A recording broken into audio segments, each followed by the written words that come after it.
live, ladies and gentlemen. The one microphone experience of the Fallbar podcast. We're back in the Rhodes podcast room, which is always a time. Sometimes you just can't get it to work. And sometimes these three microphones, especially this one, they don't really like us very much. No, nothing in this room likes us very much. No. But all we're trying to do is just Except talk for this ball. guy. This guy? This guy's cool. Fails. But yeah. The rest of them, not so much. It's a microphone. It's going to pick both of us up in a perfect world. Yeah, in a perfect world. So I hope that We'll get a little bit close. you're able to listen and able to hear, and we're able to send this out to you because this is going to be the most exciting episode 100%. by far. 100%. So. And yeah, Pull up. you lead the way, Ryan. You have to lead the way. So. You have to. The New York Baseball Mets signed New York Baseball. Juan Soto for a metric ton of cash. Sorry, I was pulling up MLB Transactions Daily to make sure I got all the news. Get your facts straight. 15 years and $765 million, averaging $51 million of annual value. Is that a lot? It might be. It's a lot. It's a lot. Yeah, it's absolutely a lot. Highest contract in pro sports history? Question mark? At least American pro sports history. I think so. And I think so. it is a lot of money. And they're paying him a lot of cash. And it's probably not entirely worth it, but it was necessary. Well, let's paint the picture of where the bidding was. This is where the Mets went, and the Yankees were at 16 years. 760, Yeah. as opposed to 765, but they had that extra year. So the AAV was it's like probably like 49 and 51. It was lower, but also it being a $5 million difference means that Juan Soto sees something in the Mets that he doesn't see or didn't see in his 1 year with the Yankees. Right. Because if it's that much money, it's a $5 million difference, and you enjoyed your time with the Yankees, you probably go back. Right, yeah. Especially after winning the World Series, or not winning the World Series, making it to the World Series, excuse me, and playing with Aaron Judge. Yeah. But there's something about your Mets, Fry. There's something about your Mets that put this over the edge. First time freaking ever, there's something about the Mets. And I mean, the annual value was down a little bit with the Yankees deal. It was down $3.5 million per Thank year. you for getting that number. Yeah. But like, if you're sacrificing what would be, I guess, $47.5 million instead of $51 million a year, I mean, that's just it's FU money regardless. So you don't really need that extra $4 million ish per year. So Juan Soto definitely looked at the Yankees' success and the Mets' success, and the Mets running the playoffs, and the Yankees running the playoffs, and the Mets' future and the Yankees' future. And he saw something a little bit different in the Mets, most likely.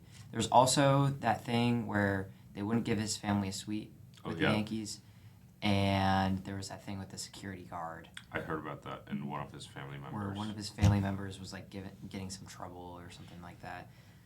So that didn't help. Did that really change anything? Probably not that much. Maybe the suite did. It could have. Yeah, because the suite would be expensive. Right. Especially if you were paying for a suite for 15 years. Right, yeah. But when you're making... He can probably buy the suite by the hour. So I think he'll be all right without the suite. Yeah, this is a ridiculous sum of money. Yeah. Regardless, even if he signed with the Red Sox, who I think stopped at $700 million, this is a ridiculous sum of money. Right, yeah. But, I mean, we'll talk about the Sox later, but they were third, I would say.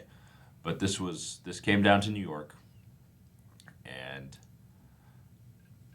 I feel like people want the headline to be, oh, Steve Cohen came in and dropped everything on the table and completely blew everyone out of the water. He didn't blow everyone out of the water. No. He blew the Steinbrenners out of the water by $5 million.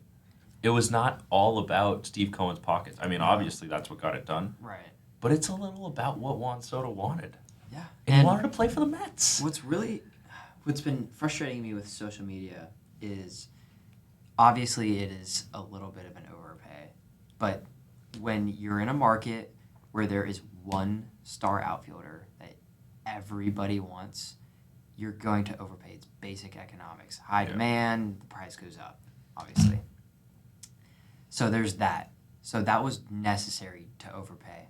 Second of all, people are saying he got more money than Ohtani, which is true, but Ohtani's getting paid $19 million a year more. Obviously, it's in the future, and with the deferred money, it's whatever, but Ohtani is still making a ton more money in terms of annual value. So there's that. With all the deferrals and stuff. Yeah, I mean, with all the deferrals and with his money not being taxed when he goes back to Japan. The net present value of the contract. Right, yeah. I mean, there's a lot of financy things. There is a lot of financy things. But there's a lot of financy things with Soto, too. If you're paying him $51 in 2040, then maybe that's like, not too bad. It doesn't feel the same. Yeah. But who knows? Do I think it's worth it? Yes. I think so, too. And here is exactly why I think it's worth it. The Mets last year made the NLCS and took the World Series winning Dodgers to 6 games, which is more than what the Yankees did. And the only team that gave the Dodgers more fits in the playoffs was the Padres. And that was when the Dodgers couldn't hit water if they fell out of a boat. So, the Mets dumped Justin Verlander. They dumped Max Scherzer. And let me pull up the payroll of the Mets last year. But they don't have Pete Alonso on their contracts anymore. They're looking to re-sign Shamanaya, but that's still up for grabs. Luis Severino's not there anymore. Quintana's not there anymore. Bader's not there anymore. JD Martinez is not there anymore. Ottavino, Maton, Tyrone Taylor, all of these guys, you are dumping their payroll. The money adds up, too. Right. And then we were paying James McCann $8 million, who was on the Orioles. Woof. We were paying Omar Narvaez $7 million, which is an overpay for Omar Narvaez, and he's not there anymore.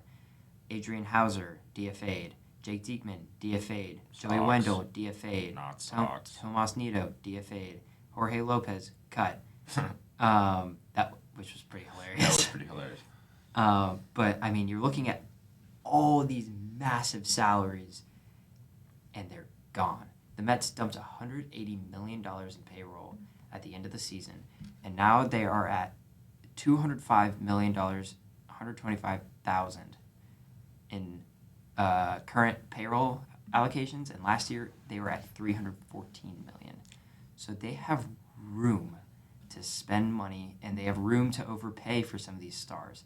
And with the recent news on Corbin Burns narrowing down his teams to, or reportedly narrowing his teams down to the Blue Jays and the Giants, it makes me sad because we should sign him.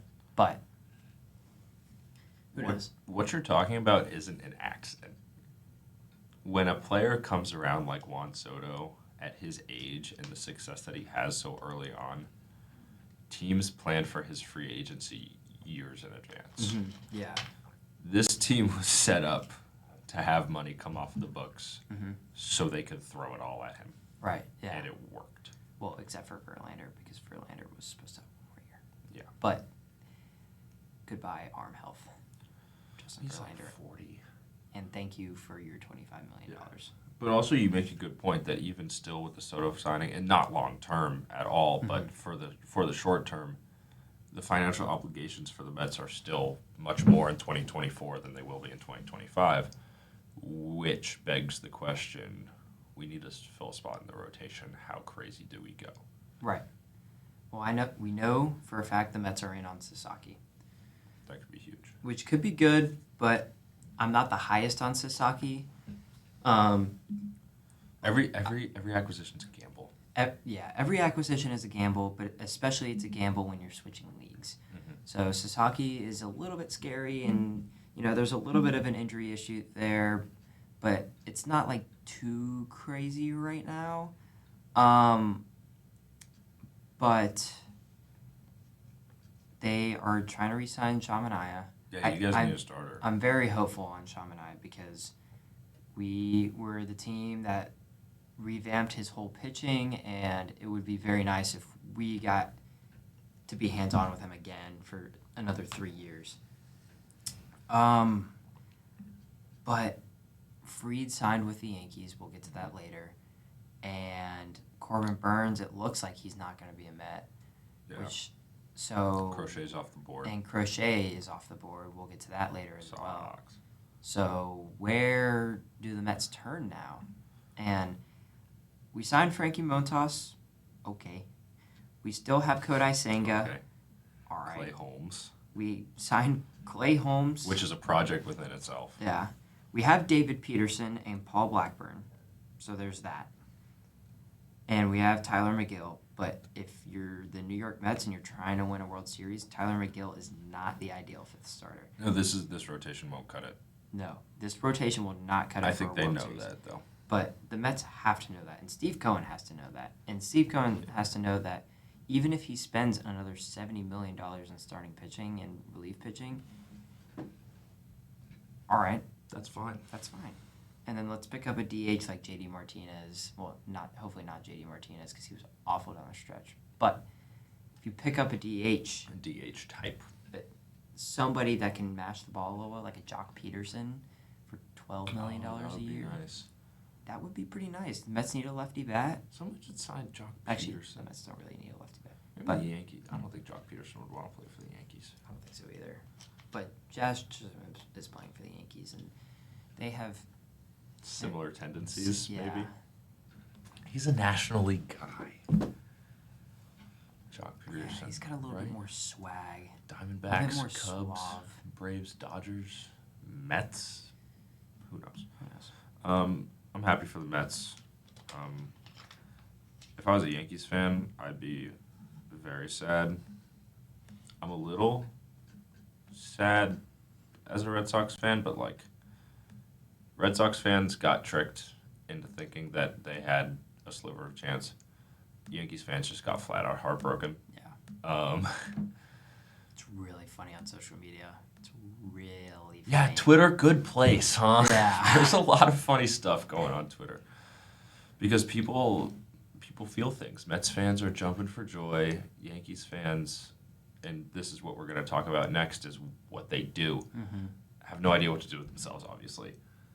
And then the other teams that were in it, the Red Sox, Blue Jays, Dodgers, that were kind of long shots, have the perspective of, oh, it would have been neat, but maybe it's okay that we didn't spend all that money and we can go use it to do other things. Yeah. So this is a huge signing. Yeah.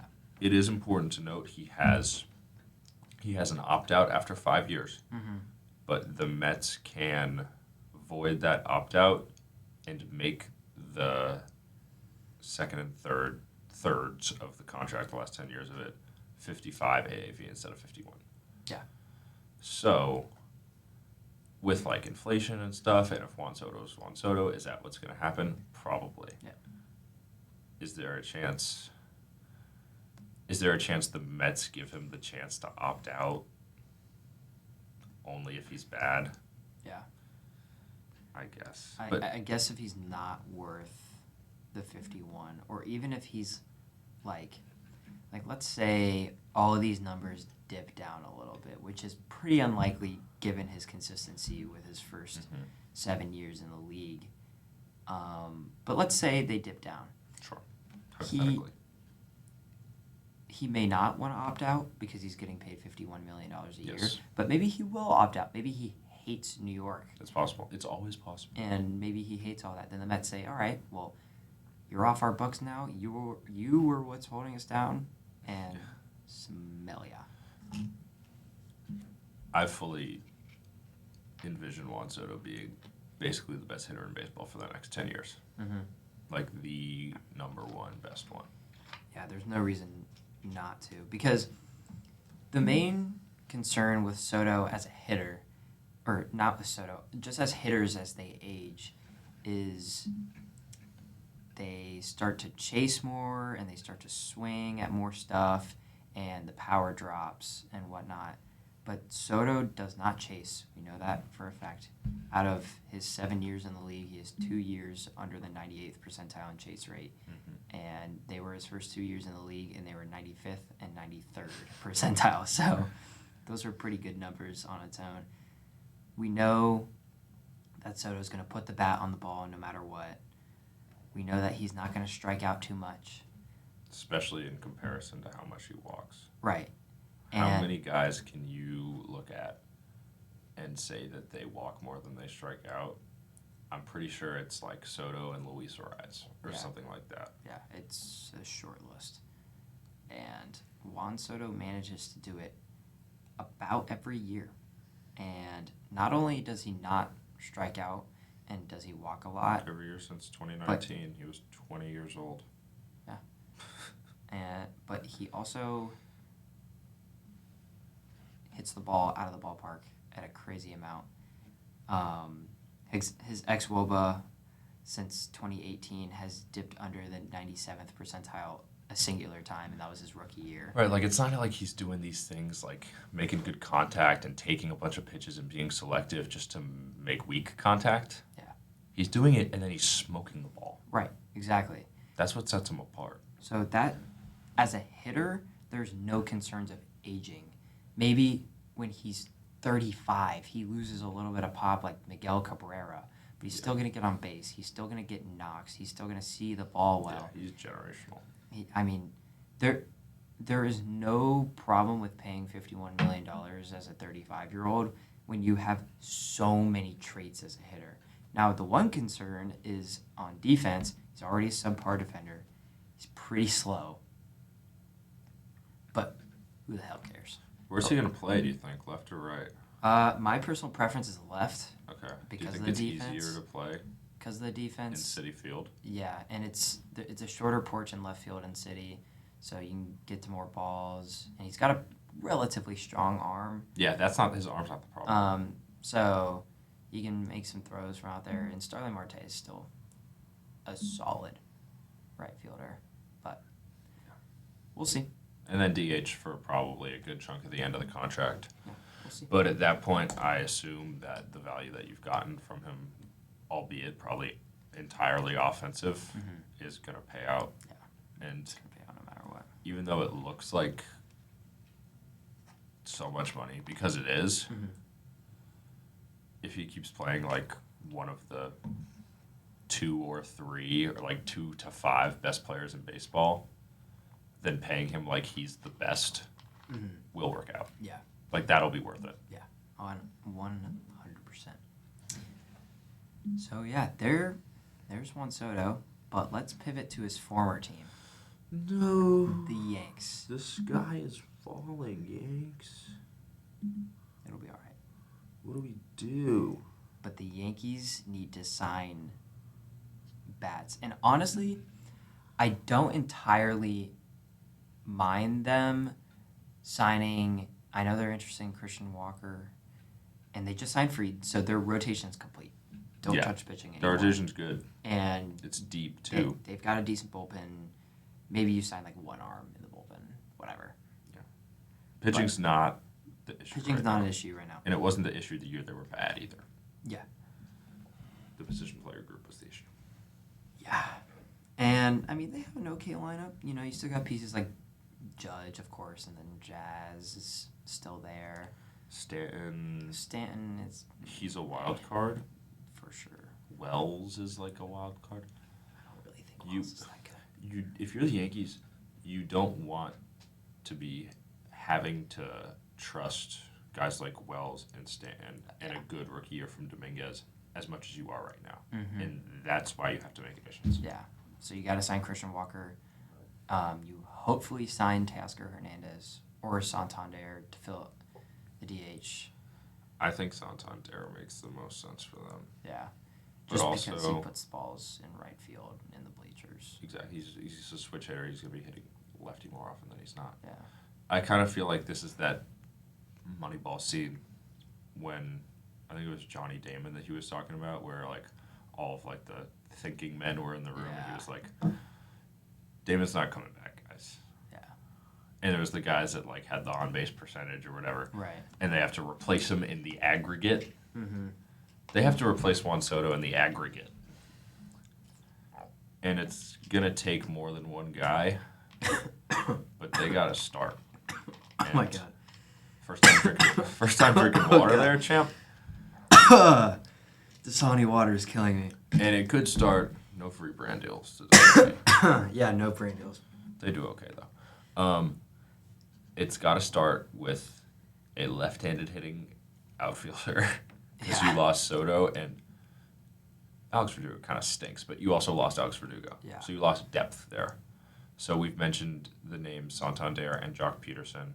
If you want someone that can be more versatile defensively, you could try and trade for Cody Bellinger. Mm-hmm. They've been in on trying to trade for Kyle Tucker, which would be... That would be crazy. It would be crazy. It would be a perfect fit, huge though. trade. It would be an awesome fit. Yeah. You got to get one of those guys. Yeah. And then you also have to help your infield in some way. Left side, I think, is good. Jazz actually played really well at third base, surprisingly enough. I went to check his like advanced metrics as a third baseman, and they were better than they were as a second baseman, shortstop, or center fielder. So that's something. And then Volpe, his ceiling might be a little low offensively, but you can roll into next year with Anthony Volpe as your starting shortstop and feel okay about it. Mm-hmm. First base and second base you have to figure out. And I think they both have to be new major league talent coming in. I think Christian Walker makes a lot of sense, especially for the defense. 100%. And then they can have a good defensive infield. Yeah. And then it also probably just, if you're not trying to shake things up too much, re-signing Glaber is probably the smart move. Yeah, probably. Glaber's going to be a little bit extra of a bag because there are no good infielders on the market right now other than Bregman. But that's what you got to do. It's not going to be as much as paying for Soto. Yeah, I mean, you have, if you're trying to replace $51 million a year, you already signed Fried to 27, and now you got some money to play with, plus probably a little extra. They got some deep pockets over there in the Bronx. So, hypothetically, say that the answer for the Yankees is Santander and Torres. Yeah. You probably have Glaber leading off. Mm-hmm. Glaber. Or Volpe. Or Jazz. Yeah. Glaber, Jazz are up top, and then Judge and Santander are in the middle. And then it's kind of like Stanton, Wells. This Judge would probably have to play center field if Santander's playing right and Stanton's DHing. That was going to be my next question, yeah. And then you have Volpe at short, Jason Dominguez in left.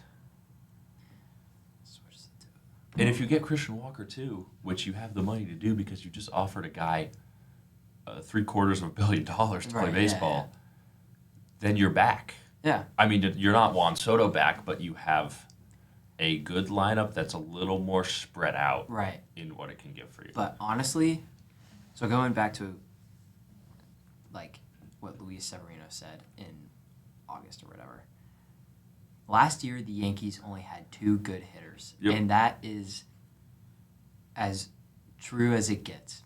They had 2 good hitters. They were really good. They're really They're good. really, really, But really they didn't good. have anyone else that was good. But Stanton was only good in September. And then he was good in Dodger Stadium, too. Ben Rice, Massachusetts kid, was good for like 4 days. He was good for literally 4 days. And they were all against the Red He hit Sox. a 3 home run game, and then he decided to never hit a baseball again. Austin Wells is not that good of a baseball player. Let's be quite honest. He's not bad, but he's overrated. Absolutely. Jazz, fine. But I think that comment was made before they got him. I think so, too.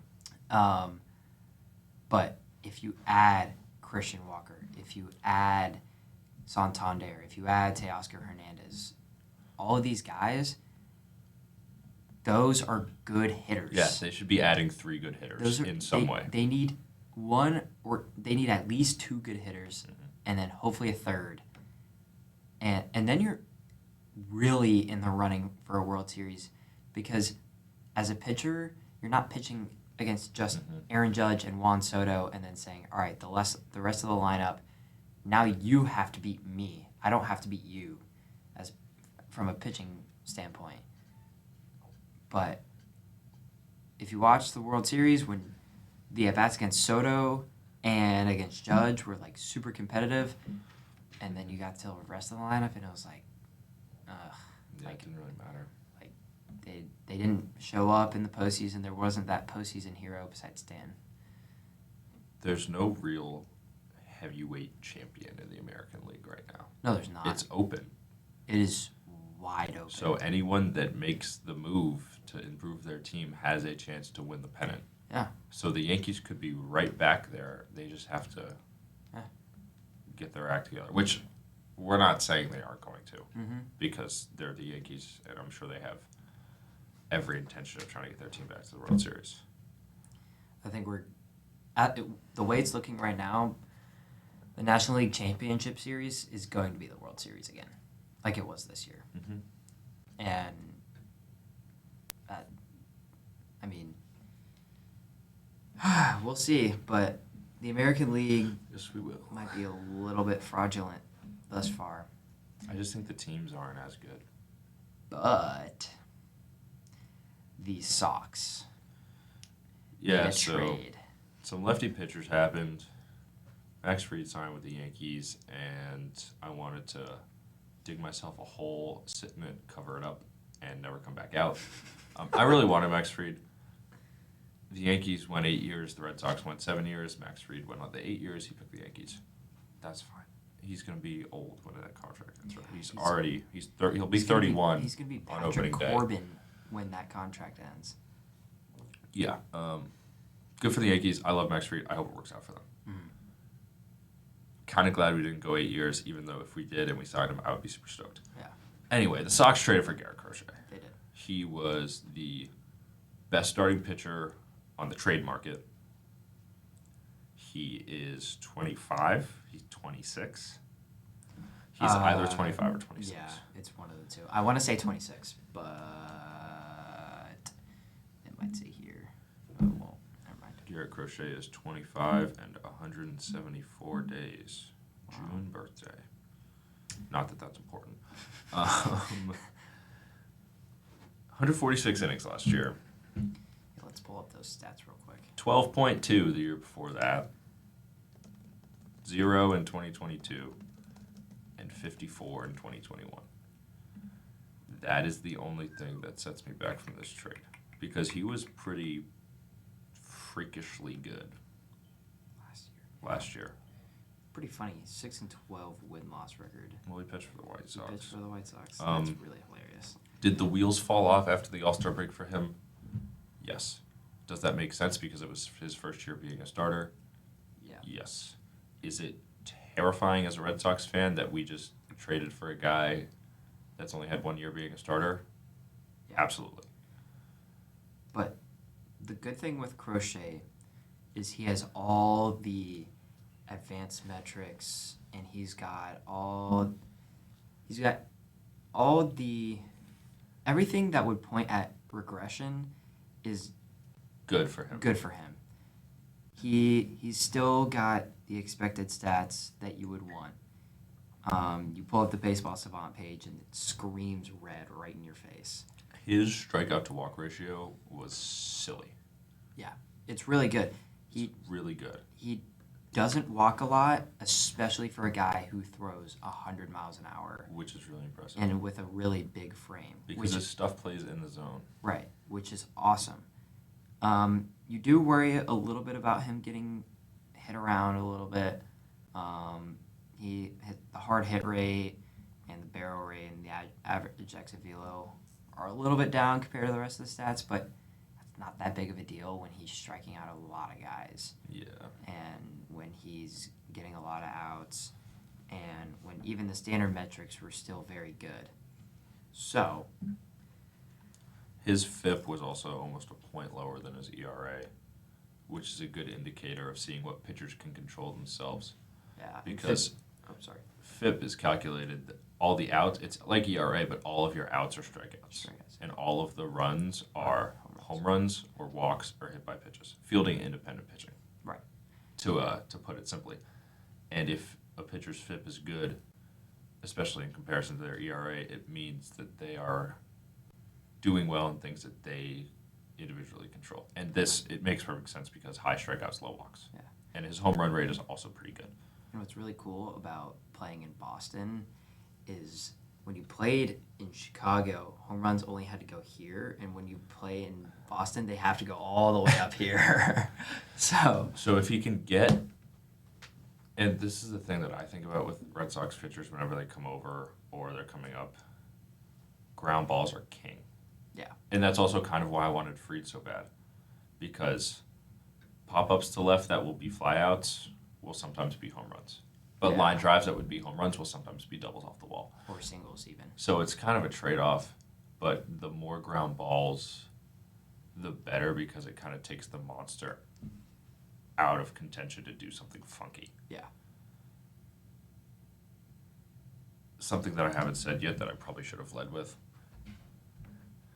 The Red Sox fandom has been barking at ownership to get an ace or an ace type pitcher. Mm-hmm. They did it. Yeah. They went for it. Yeah. And I'm happy about it. Is Should it be. the safest play? No. No. Was the price steep? Oh, yeah. Yes, but it had to be. Yeah, right, of course. Same thing with Soto. The market for him was through the roof. I'm excited about it. I'm not completely in on Crochet. I have skepticism, but I think it was a good move, and I want to see it go well. Yeah. I want to see it go well too. I think Crochet is awesome. You obviously run the risk that we've talked about. And then there's maybe a little bit of injury risk there. Yeah. But there's nothing where you're like, He recovered pretty well from his surgery, though. yeah. There's nothing where you're like, oh man, like this one area of his game is super concerning. It's not like there's Blake nothing like Snell that. where that walk rate really yells in your face. I guess I'm happier that we traded for Crochet than we spent that money for Snell. Yeah. Fried is safe. I guess Crochet has more upside than Fried. Yeah. And also, a bunch of years down the line, not being obligated to Fried's contract is probably a good thing. Mm. So in terms of these lefties, like there's good and there's bad Yeah.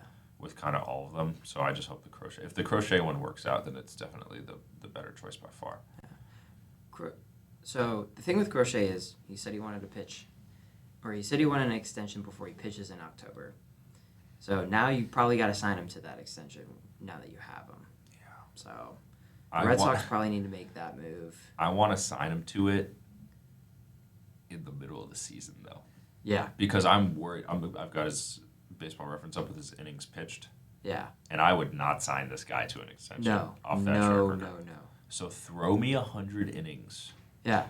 and keep your ERA FIP around a 3.5 or lower. Yeah. I'll give you the 9-figure extension. Yeah. At that point, but I need to know that you can be dependable as a long-term starter. Yeah. 100%. So it's exciting, and Yes. Garrett Crochet is gonna be really fun for some fans who go to Fenway and they see 100-mile-an-hour fastballs. He's fun to watch because he has electric stuff, and the Red Sox lacked a lot of electric stuff that would get swings and misses and ugly swings and super fast fastballs. Mm-hmm. So I think that's cool. Yeah. Um, It's very cool. the Sox can't be done. They cannot. I think another starting pitcher should happen somewhere. There were tweets yesterday that the Red Sox and Mariners are in talks, and Luis Castillo would likely be involved. Yeah. It's mostly for the Mariners. They want to trade Castillo as opposed to their other starters because he's older and because he has a big contract.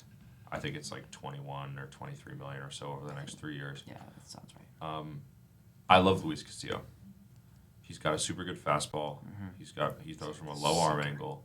He's got a sinker and a changeup, and it's going to get ground balls. And they're devastating. And if he can throw those at the bottom of the zone, then he'll get ground balls, and it'll work really well for Fenway. Mm-hmm. 100%.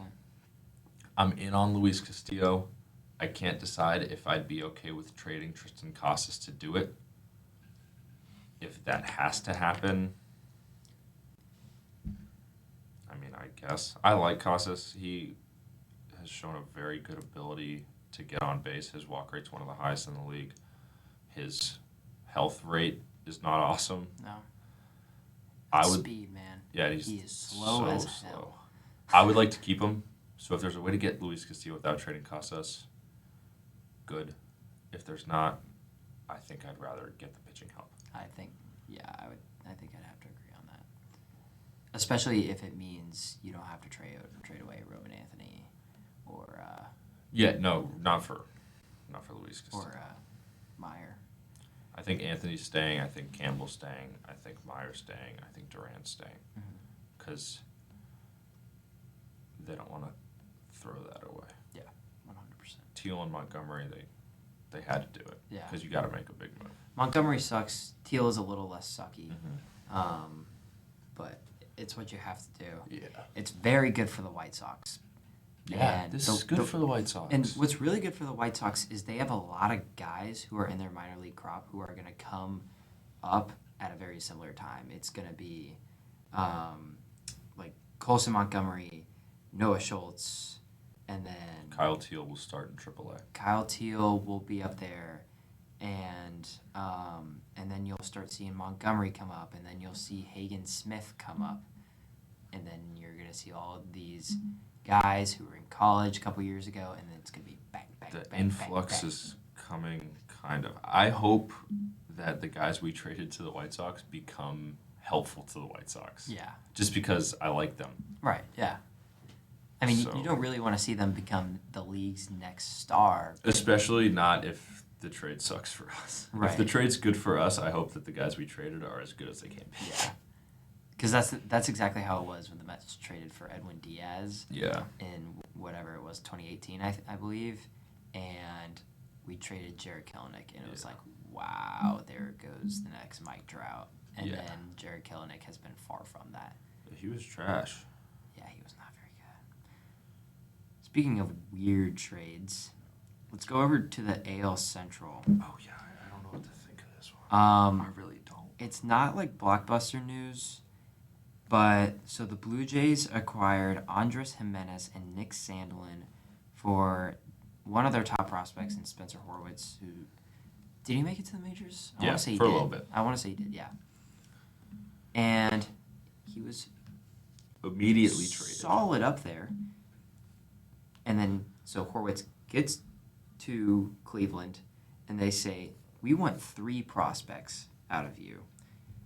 So they trade Spencer Horwitz for Luis Ortiz, Michael Kennedy, and Josh Hartle, who are 3 people I've never heard of. I've in my heard of entire Luis life. Ortiz. That's the Pirates deal, right? That is the Pirates deal. Luis Ortiz is he's a MLB close, MLB ready-ish pitching prospect. And this is all Cleveland's doing here is we found something that we like. We're going to try and tap into it and make you really good. Yeah. The selling on Jimenez puzzles me, Makes to say the no least. sense. Offensively, he's not good. I wouldn't even say not great. I'd say not good. He's won 3 Gold Gloves Yeah. at second base. That doesn't grow on trees. No. Um, That play he made in the hole against the Yankees was probably the best defensive play by a second baseman I've seen in years. yeah, he's real good defensively. He is He's real good. A stud out there. Who I really like this for is the Blue Jays because the Blue that's Jays. the perfect piece for them. They needed the defensive guy at second base who can throw some knocks out there. He's not going to hit like 270 with 30 bombs, but he'll hit like, 250, Around 260, and he'll hit like somewhere in the single digits of home runs. Maybe he'll pop out 13 or 14. He had 15 in 2023, 9 Yeah. last year only, but like The power is 7.4 WAR 2022, which was his crazy season. Yeah, 5 that's point. made his bag. His last 2 years, he was above or below average OPS plus, 5.3 WAR, Mm-hmm. 4 WAR. This is Baseball Reference WAR too, not Fangraphs, but the point stands that he's going to produce value Yeah. with his glove Yeah. because he plays defense at second base. It's been told for the last 3 years, he plays defense at second base like nobody else in the American League. Right, exactly. And the weird part about this is Cleveland said, all right, we're actually going to give some money to you. Here's, I believe, I want to say it's like somewhere around the numbers of like 8,107. That sounds right. I'm gonna look it up. Yeah, verify me on that number. And they were willing to pay him, Yeah. So and Cleveland then they decided they weren't. finally paid him, and then they said, we don't really like you that much. Here you go, Toronto. You know why? It's because it's getting expensive now. His contract is very seriously backloaded. So it was It's so weird. It was 1.5 in the first year. It was 5 last year, and it goes 10 for this year, 15 for next year, and then 23 for the next 3. That is So I think they're getting out. They're getting out before it gets pricey, which is a very Cleveland thing to do if they think that they can replace it. Huh. Yeah, there it is. Wow, it's very seriously backloaded. Well, that's usually what most of these contracts look like, because these last 3 years are the years in which he would have entered free agency. Yeah. That's how the timeline checked out. Yeah, and it also makes sense with what we talked about earlier with the net present value financy stuff, and it's going to be worth a little bit less during that time period. Yeah, but Cleveland doesn't want to pay that. No, they don't. But Toronto will, and it's a good pickup. Yeah, no, So I think Toronto's right. The thing with Toronto's right to pay it. Toronto now is now they got Barrios, they have Bowden Francis leading the pitching. They've got a okay bullpen, and they have Vlad, Bo Bichette, Jimenez at second. You still got pieces like Kirk, and Toronto is. to be honest, I don't even know who's in their outfield anymore. They always have a bunch of random young guys. Toronto is stuck being not good 500. enough to do anything, Yeah. but not bad enough to Yeah. justify trading away Bichette or Vladdy in their last year of their contract. And unfortunately, I really think they should have Yeah. traded those guys away. Especially for Vladdy, because Vladdy is going to make a ton of money next year. A lot of money. He's going to look at not Soto money, but It can't be Soto money, but it's going to be in the 40s, maybe. 40 AAV. I think so. I think you could probably get that. I pretty think high easily. 30s, low 40s.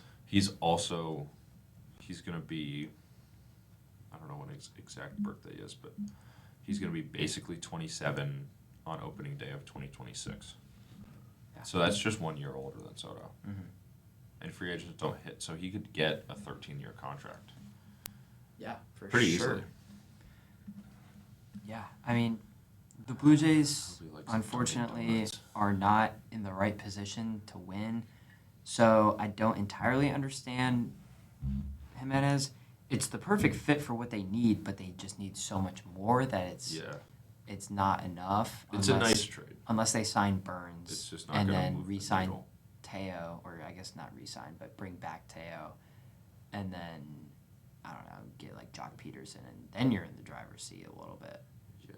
I don't because think they they're still gonna, got Varsho. I don't think they're going to do all that, though. But like that's a lot of money, and I don't think they're going to do that, nor do I think they should. I don't think Especially because if what you got right now sucks during the season, then at least you have the incentive to say, all right, here's Vlad, here's Bo Bichette, and you ship them off, and you get a good amount of prospects. I also think Burns is going to the Giants. Yeah. I don't think it's attractive for a superstar free agent to get called up by Toronto and be like, how would you like to be the ace of the Blue Jays for the next 8 years? Yeah. We have our 2 best players are in their last year of our contract, and we're balking on what to do with them. Yeah. And since we haven't traded them yet, we're probably just going to not win a World Series this year, and they're going to walk. Yeah. Or something like that. So I don't think that's really attractive for them to acquire a lot of free agent talent, Yeah. which is means I think they're going to stay stuck in their little pickle here. which should be flipped back onto them, and it's like, why are you even going for the free agent talent? But They like finishing 3rd or 4th for free agents. Maybe it just makes them feel good. I guess so. Corbin Burns is the big domino to drop. Yeah. The reports that the Mets and Red Sox are out for the most part. Yeah, which is really aggravating. Yeah, I don't honestly. want to be out. I don't want to be out either. I freaking love Corbin Burns. 'Cause also, I feel like it would be huge mentality shifts. Not really a shift for the Mets, definitely a shift for the Red Sox. But if either of them, who just made a big move, makes a second huge move and gets Corbin Burns, it's like, we're here, we're going for the World Series, Yeah. we're doing it right now. And we're doing it this year. That's why I want him to go to either the Mets or the Red Sox. Right. It would also kind of be the same thing for the Giants, but the Giants don't have the same World Series-y outlook. No, not at all. Especially with, like, you don't have Snell anymore. It's just Yeah, like... you did just, like, lose. Like, the Mets didn't lose Juan Soto or anyone. Yeah. Like, the Red Sox haven't lost any star. The Giants would basically be losing Snell and replacing it with Burns as their ace. Right. But if he goes to the Mets or the Red Sox, he's not replacing anyone, really. Mm-hmm. He's just adding to what they're building. Yeah. And, I mean, they've got some prospects down there. They got big old Bryce Eldridge, who's the same age as us, but looks like he's 30. Bryce Eldridge is the same age as us? Yeah. How about that? What do we do with our lives? I don't know. I guess we could go be finance bros and make a podcast. We just made a podcast. Play D3 baseball and make a podcast. But- yeah, we talked about the Giants a little bit. If they sign Corbin Burns, they're still probably the third best team in the National League West. Yeah. Which means you're probably not going to win a World Series. Yeah. And maybe even fourth with the Diamondbacks. Yeah, maybe even fourth. I guess it What kind are of the Diamondbacks doing? it kind of depends on what they do. They haven't done What the anything. heck are they doing? Because they're not in the big market, so they kind of wait for it to settle down a little bit. And then I guess. once there's someone that's lowered their price tag a little bit, they'll just, like, nab them. Like, say, like... They need a little bit more than just a...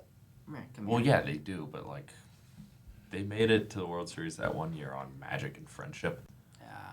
Maybe, like Nick Pavetta's out there for a while. The Diamondbacks just be like... Yeah. Jack Flaherty. Or, like, Ha-Sung Kim's out there for a while. The Diamondbacks just, Come just here. like, some, like, just, like, some random guys, and Yeah. then make, like, a trade or two that is of no note, but ends up Right. really benefiting them. I don't know. They're fine. Yeah. They're not in on anything that's going to move the needle too much, so they're probably just going to stay on the fringe of a playoff team. Yeah. They're also losing Jock Peterson, who And by who's OPS, I believe, was their second best hitter last year. And what? They're losing Christian Walker. Who? Yeah, that's exactly what I was just. This isn't good for the Diamondbacks. No, I'm just what realizing are they, this. What are they doing? Diamondbacks. What? You had a rookie of the year, not this most recent year, but the one before. You had a little bit of a window, guys, you and you're had just all throwing it this away. momentum, and then we're going right back. What the heck, Diamondbacks? What are we doing? What are we doing? Don't do that. Sign your guys back, or sign some new guys. Pete Alonso to the Diamondbacks? No, that was like It doesn't make sense Like, at all. that. Pete like, Alonso it would- belongs it would as be a good for them. stupid Met.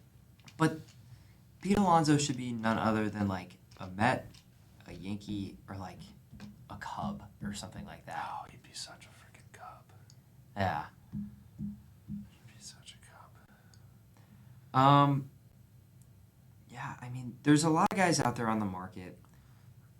This And was a there's funny thing that happened yesterday. I don't mean to interrupt you. Yeah. But it's about one of the guys out there on the market. We were we were talking because this was after the Soto signing. We had a team lift yesterday. We were talking to some of our teammates. I'll shout out Quinn Blackman and Malcolm Rolfing. And within that group, you have a Red Sox fan, a Mets fan, a Yankees fan, and a Phillies fan. And we were all talking about how we don't want Alex Bregman.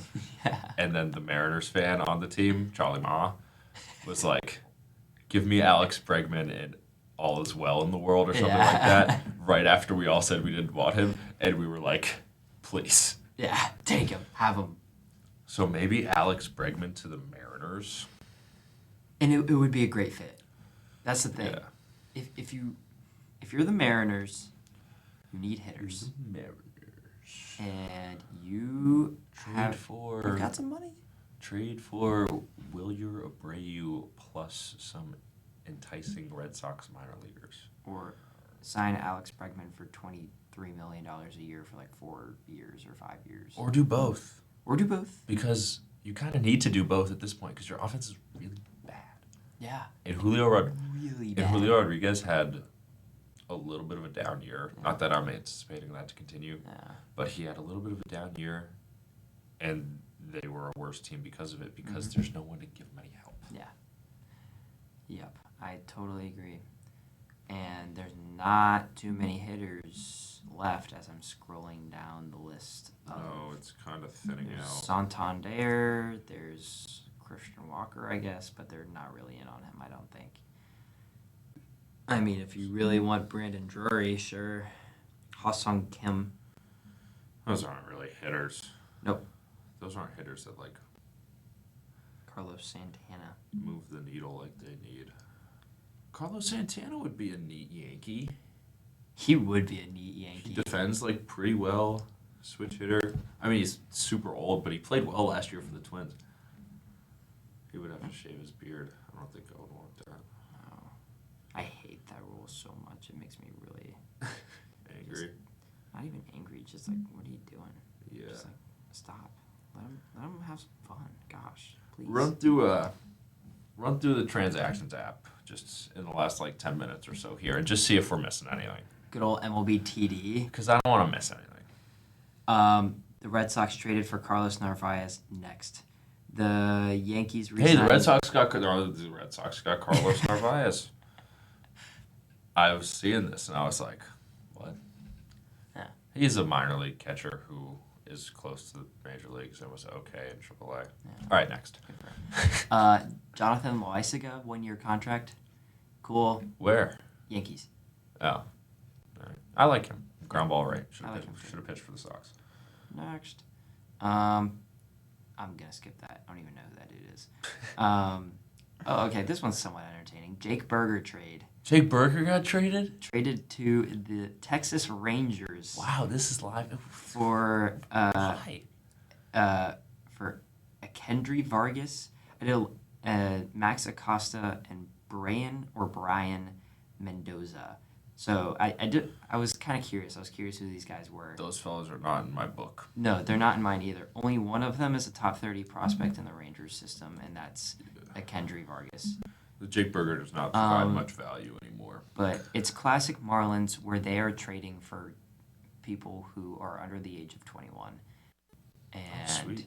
except for I think one of them was 22, and the rest are 2019.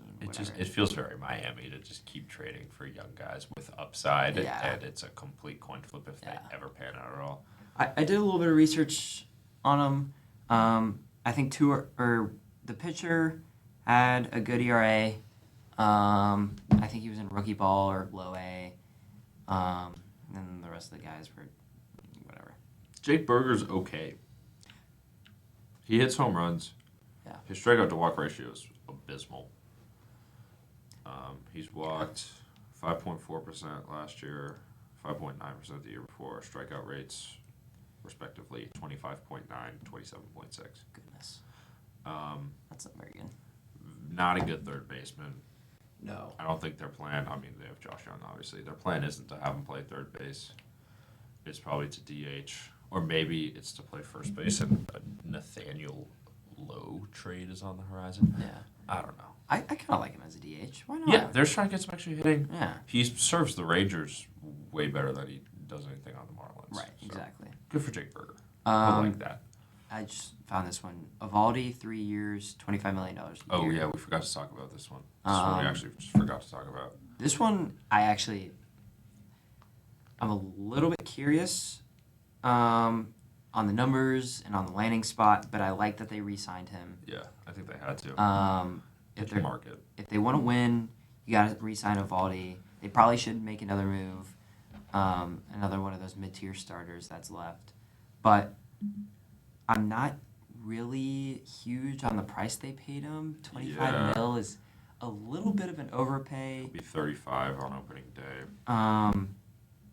Yeah, he's really old to be being paid $75 million a year, and he was still good. I mean, he had, 3.8 ERA and 3.83 FIP. It's not bad. So not bad. It's not going to knock your socks off, but it's not bad. Right, yeah. But you're not really looking to pay not bad $25 million a year, but Sometimes it's what you have to do. unfortunately for Evaldi, it's what you have to do. And also, like what we were saying about the American League is you don't need to do too much to really get in the mix. Like the Rangers, I know they won it in 2023, but they Yeah. were injury ridden. Some guys had down seasons last year. They were out of it. Yeah. They can get right back into it. Right, yeah. Get Kirby Yates again because for whatever Yeah. reason you turned him back into prime Kirby Yates. They just kind of have to shore up their pitching, and then they could go toe to toe with whoever's at the top of the American League as favorites for the pennant. Yeah, 100%. Especially with the American League being like it is. I mean, the West is wide open because the Mariners aren't making any moves. And because The Astros are blowing could up be in front of trading our their face. best player. They could be trading their best player. They could be letting their starting third baseman go. They might be just exploding right in front of Framber our faces. Valdez is in his last year. Maybe they trade him too. Yeah, Like, if you're an American League team, and this is what I say to the Red Sox in my head pretty much every day, like, the time to there's- go is now. the time to go is now because it's so wide open. Yeah, And there's kind of no better opportunity to assert yourself as a dominant force in the league. Right. Because it's not that hard to do. and it's the same thing with the Mariners. It's like you had the best rotation in baseball last year. Yeah. Just pick up some pieces. Trade one of those starters away. You don't freaking need them all. Luis Castillo, he likes Boston. He likes Dunkin' Donuts and Yeah. duck boats and stuff like that. I just talked to him the other day. I know he does. And get some freaking bats. Dang it! Hit the ball out of the yard. Yeah. It's a big yard there. Yeah. It really is a big yard. Are there any other moves that we got to get? Yimi Garcia to the Blue Jays. Solid reliever. Tyro Estrada is going to be hitting balls out of Coors Field. I really liked Tyro Estrada. I did too. It kind of didn't happen for him last year. No, not at all. Maybe he'll have like a prove it deal with the Rockies and get traded somewhere and be good. Yeah. That's my Tyro Estrada. Mike Talkman to the wrong Sox. Alex Cobb to the Tigers is the most Tigers player ever. That's so Tigers. And he was pretty good. He wasn't bad. He was pretty He's good. really old though. He Goodness. was fine. Good for the Tigers. But I mean, just one boring signing after another. Jordan Romano to the Phillies. I That's kind of like that. Pretty serious. Because Because they're losing Hoffman. It's not, They could re-sign Hoffman. It's not really but- serious. They had Hoffman and Estevez, and now they currently don't have Hoffman and Estevez. So, and they need a deep bullpen for sure if they're going to compete. So Yeah. So Romano was really bad last year. yes, but before that he was pretty good. Yeah, before that he was really good. He was second in the AL in saves in 2023 and third in 2022. He had a 1.02 WHIP in 2022 and 1.22 in 2023. ERA is under 3 in both of those years. It looks like he most certainly got hurt as well because he's only has 13.2 innings pitched for the year.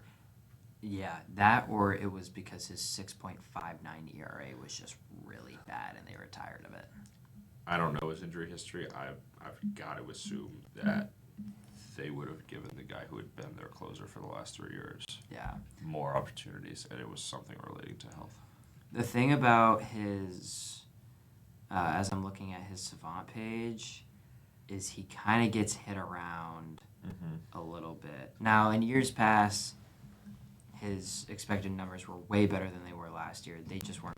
Yeah, so it does look like there was an injury because he didn't qualify for anything and all of his numbers were down. But the K rate's good. He strikes out a lot. He walks a decent amount of guys, but that's okay, especially for a It's reliever. kind of the trade-off you set up for. Throws the ball hard. He's got 100th percentile extension, which Fire. big old Mike Nance would love that. Nance. God, he would. But anyways, gets really out there with the arms. Mike Nance. Yeah. He told me I was good at that. I don't know if that's true. Maybe. I'm a little tall. But I mean, yeah, good signing for the Phillies. Another bullpen piece probably means a guy like Hoffman or Davis is Won't be leaving. coming back. But yeah, you worry about the hard hit rate? but oh well. He has a good track record, other than last year, which is probably just getting thrown away as a wash. He has a good track record. Yeah. Dodgers signed Blake Trinan. He's gross. The Dodgers also trolled us minutes before the Juan Soto signing by signing Michael Conforto, which sounds and looks a little bit like Soto. At the end there, that's for sure. Yeah. Michael Conforto, man. Great Met. Great Met. Really good Met. After the Mets, not so good, but great Met. He's kind of just a depth piece. Yeah, 100%. So. They could make him pretty good, though. I'm excited to see him playing again. He's such a fun player when he's good. Yeah. Sweet swing, that guy. Yeah. My dad just sent me a text. Is it about the Mets? 3 years in the making of the Juan Soto trade. The Mets get Juan Soto. The Nationals get C.J. Abrams, Mackenzie Gore, Robert Hassel, James Wood, Jarlin Susana, and Luke Voigt. The Padres get Michael King, Johnny Brito, Drew Thorpe, Brandy Vasquez, Kyle Higashioka, who's now a free agent. The Yankees get Trent Kershaw. Yeah. The Nats got a good haul when they traded him. The Padres got a good haul when they traded him. The Yankees didn't trade him. Nope. That is crazy. Thank you. Thank you, Sean Fallman. Thank you, Sean Fallman, for your From contribution. Altium Packaging. Do I have that right? You do. You sure do. Sean Fallman's the man. One more year.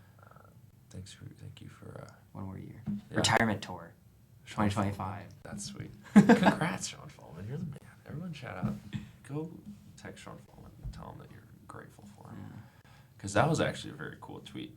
Kind of how it's all how it's all played along, and I think we'll wrap this one up the same way we started it. Yeah. With good old Juan Soto. The big fish is off the board. The big fish has been caught. The first domino has fallen. Yep. And the rest are proceeding. So there it is. It's gonna be exciting. Here's the Fallbar podcast. Hopefully you heard us. Hopefully you don't have to blast your volume to hear us. Hopefully good old trusty Mike right here. All you need is one. Helped us out. You really need two, but we're making it work. And hopefully our audio is good. Yeah. With the video. Please. That's such a headache. Well, anyway. And hopefully we get more free agent news within the next couple of weeks. That would be sweet. Where we are probably going to be shifting platforms because we'll be like 20 hours driving distance away from each other. Yeah, we're going to try and get creative here and get some content. We could probably do like Zoom or something and make it super easy. I think we could too. Regardless, we're going to go try and put this together and send it out. Yep. Go Mets. Go Sox. Yep. Peace. Goodbye.